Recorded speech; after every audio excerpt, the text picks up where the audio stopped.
আসসালামু আলাইকুম। আজকেরই খবর শুনবেন সাতক্ষীরা জেলা সেই ভাইরাল দুইতলা তিনটে চাকার সামনে ঘুরছে পাকা সেই দুতলা ভাইরাল সাইকেলের কিন্তু আজকেরই খবরটি শুনবেন। বিশাল আকারের সেই ভাইরাল সাইকেল।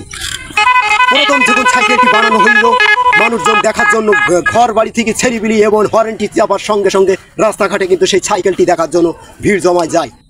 আমরা কিন্তু সেই খবরটি কিন্তু শুনতেছি সেই ভাইরাল সাইকেলওয়ালার কাছ থেকে। ফেসবুক ইউটিউব সব চ্যানেলে কিন্তু আপনারা দেখেছেন করে কিন্তু শেষ করে দিয়েছে। এখন সাইকেলটি পথে পথে ঘুরছে কিন্তু সাইকেলটি মানুষজন আকর্ষণ দেখছে কিন্তু মোবাইলে সেই সাইকেলওয়ালা চ্যানেল খুলেছে দুতলা ভাইরাল সাইকেল নামে, কিন্তু সেই চ্যানেলটি বড় হচ্ছে না, সেই চ্যানেলটি কিন্তু বেকার পড়ে রয়েছে। আমরা সেই ভাইরাল সাইকেলটি কিন্তু দেখার জন্য মানুষজন এখনও কি ভিড় জমাই যায় কিন্তু সেই সাইকেলটি যে চ্যানেলটি খুলেছে সেই সাইকেলওয়ালা কিন্তু সেই চ্যানেলে কিন্তু এখন আর মানুষজন দেখে না। সেই চ্যানেলটির নাম হচ্ছে দুতলা ভাইরাল সাইকেল। আপনারা মিডিয়ামে সার্চ দিলে ইউটিউবে সার্চ দিলে কিন্তু পাবেন সেই দুতলা ভাইরাল সাইকেল।